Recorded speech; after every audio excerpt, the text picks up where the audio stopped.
5 NFL season. A beautiful night last night before the hour-long lightning weather delay. Obviously, we saw the banner, and then the Eagles go on to beat the Dallas Cowboys 24-20.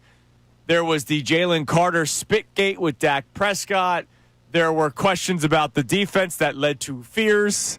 And, of course, Jalen Hurts is that man. What a night last night. Holy moly. Fun, crazy, aggravating, long, but a victory, Johnny. Good morning. Yeah, it's good morning came a little early this morning. Nobody thinks about us morning show people that, had to get up at 4 o'clock in the morning. I thought about it as soon as they said when that announcement came over in the stadium during a TV commercial break. Yes. So the network's off, and it says we are going to go into a lightning delay, and they were telling everybody that they had to exit the bowl. Sure, yeah. I'm going, damn. And Zach Gelb from CBS, Infinity Sports Radio, turns to me, good Temple man, and says, well, your wake-up call just got a lot worse. What time do you get out of bed? And I'm like, I get into bed at 1:38. Yeah, that's good. Yeah, it's good, though, but it's fun. You were grinding, because it's going to be exciting because every word you just used to describe last night, the aggravating, the exciting, it was all there. Yeah. The fun, it was all there. And it will all be there in the discussion we have this morning. Yeah, and we're going to talk about this game at length all day long today. And look, we get it. This is a show where we're so very planned and we have so much to get into, which we will continue to. But we also want to hear from you, right? 610-632-0975. It's like a hose today. Right. We're all over the place. You just Cooper turned the hose on. Right. And it's just flying everywhere. I've seen it.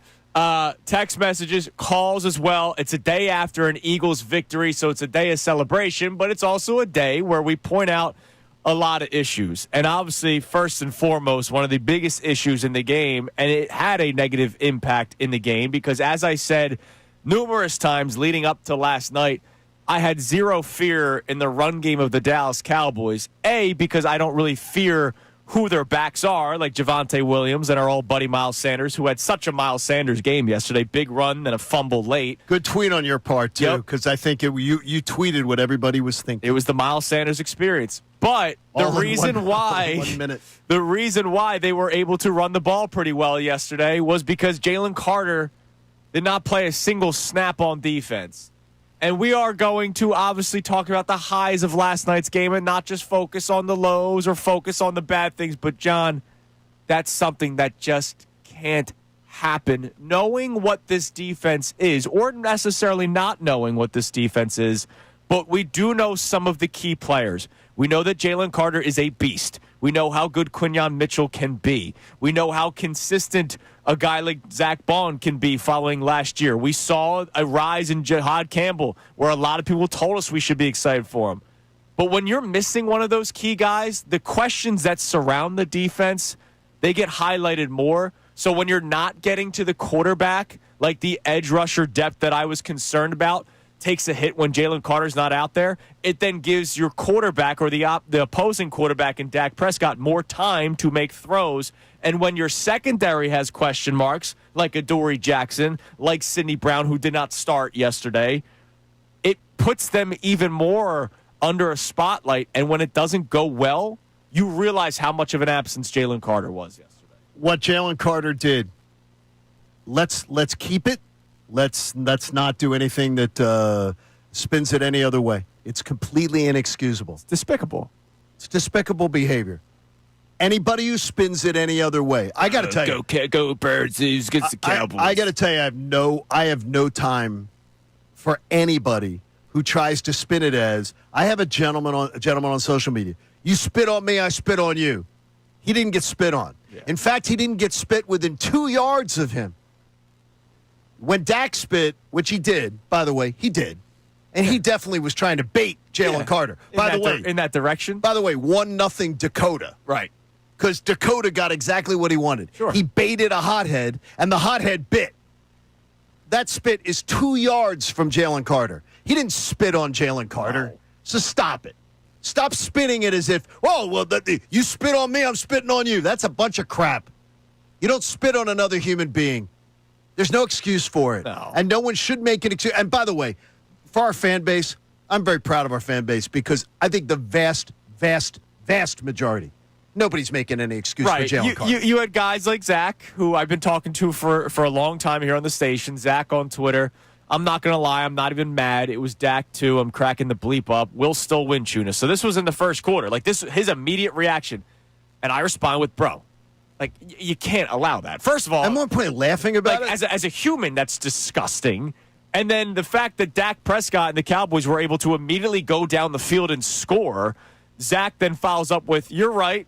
But we all kind of enjoyed that just a tad, am I right? No, like, we didn't. No, I didn't enjoy any of it. I didn't enjoy just because it was Dak Prescott and the Cowboys laundry, right? Like, that to me, one of the issues with Jaylen Carter last year, and man, there are so many highs with Jaylen Carter. So many great Jaylen things, Carter. yes. Look, again, he saved the season last year with that sack on Matthew Stafford in the divisional round of the playoffs last year. We both have said it. We think that's the biggest play on the on the road to the Super Bowl. Because if he doesn't make that sack, the Eagles lose that football game most likely because of the conditions. They would have to go downfield with like 40 seconds. It would have been really tough. But Jaylen Carter also last year got into numerous tussles, got multiple personal foul penalties, and once you start doing things over and over and over again, what do the referees do? They look for it. They do. And so maybe last night, totally different circumstances with the Spitgate, but there will be referees moving forward going, all right, that's the guy that we have to pay attention to. Is he going to do something stupid? As Jim Schwartz once said about Nigel Bradham many years ago when he was the defensive coordinator of the Philadelphia Eagles, when you continue to do dumbass things, pretty soon you'll be labeled a dumbass. I think it's great. That's a great message. I mean, overall, it's a terrible message that we're even talking about it. Yeah. But it's the truth. I mean, it's Jaylen Carter, and again, I have watched Jaylen Carter since he was coming out of high school. Sure. Because of getting to have his college career in front of me. I can just tell you is that these things have always lurked with the surface, and Jaylen Carter has been a pretty much model citizen since he's been here. Yeah. Which I think is, again, that's admirable. That's the truth. But what happened last night, it bothers me because of the fact is he's now expected to be he's expected to be the man. He's your best player on defense. At the end of this year, Howie Roseman is expected to give him a monster contract. Oh, yeah. The biggest contract in Eagles history is expected to be handed to that man. That guy with the maturity of like a 12-year-old. I mean, they literally had just unfurled the banner. Yeah. And he's acting like 6 seconds into the game. It's disgraceful. Yeah, it's disgraceful. It's inexcusable. Don't celebrate it just because it was Dallas. Don't celebrate it. But I don't think. And again, I'm really proud of our fan base because I think the vast majority of the fan base, nobody was making excuses for him. Sure. Nobody was trying to spin it any other way. Now, look, today's also a day, again, I want to make this clear, a day of celebration. Don't worry. We're not going to be like just talking about Jaylen Carter for 4 hours, and we're not going to talk about Adoree Jackson for 4 hours, but we will spend time on it. Eagles win 24-20. Sorry, Phillies win yesterday as well. Look, Jalen Hurts, I can't wait to have segments today celebrating his performance yesterday. And again, numbers be damned. Everybody he barely throws for any amount of passing yards or whatever. He handled that offense yesterday like a damn champ. He did. When we have those discussions, can we talk about his boss too? Because his boss, I at one point was ready to buy his boss one of those like edible arrangements. Sure. Not edibles arrangements, which I would get for you. Thank you. Friday. But in the like halfway through the third quarter and fourth quarter, I canceled the order. I went on and canceled the order. Well, we'll talk about that. Yeah. We'll talk about that. All right, so our question for you to start, obviously we want you to just overall reaction, your thoughts on the Jaylen Carter situation. Love to hear from you, 610-632-0975. But our question is, how much did you learn in last night's game? How much did you learn through just 1 week of the season? Last year, it took to the bye week to try to figure out the identity of the football team. Did we learn much last night? What did you learn? 610-632-0975. Coming up next, we will spend time on that question because I think we all learned that one of our biggest concerns going into the season, it's a reality.